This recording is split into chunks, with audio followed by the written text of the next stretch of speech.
Rio Olympics, US swimmer Jimmy Feigen settles robbery row. US Olympic swimmer Jimmy Feigen has agreed to pay nearly $11,000 to a Brazilian charity over his involvement in a dispute about an armed robbery.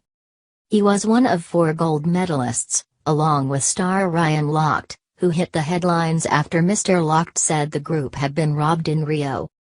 CCTV footage later contradicted their story, showing the swimmers had vandalized a petrol station. Mr. Lochte left Brazil on Tuesday, but Mr. Feigen stayed behind and was detained. The 2 other members of the group, Gunnar Bentz and Jack Conger, were pulled off a flight in Rio on Thursday night and questioned by police. They deny any involvement in the false robbery claim and were allowed to leave for the US on a later flight. Bruno Mellarogno, Feigen's lawyer, said, after a long deliberation, this agreement was reached.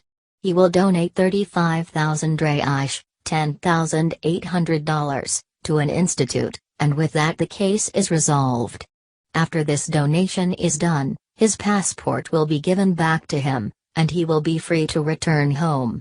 Mr. Mellarogno did not say which charity, or institute, would receive the donation. The bizarre story began when Mr. Lochte told a reporter that the 4 men were robbed at gunpoint by thieves disguised as police officers. In a colorful description of the 14th of August robbery, the swimming star said he refused to get on the ground despite having a gun pressed to his forehead. But when police began to investigate, the evidence appeared to tell a different story.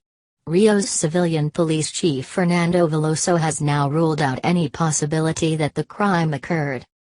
No robbery was committed against these athletes.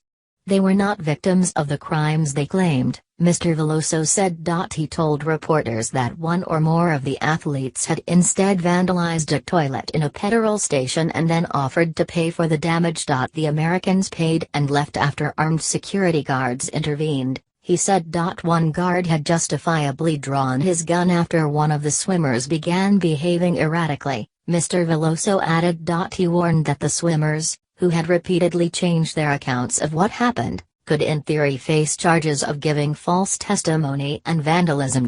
But later on Thursday, the men's lawyer Sergio Riera said Mr. Bentz and Mr. Conger had been allowed to leave the country by a special Olympic court. Mr. Feigen provided a revised statement this evening, Thursday, with the hope of securing the release of his passport as soon as possible, said the US Olympic.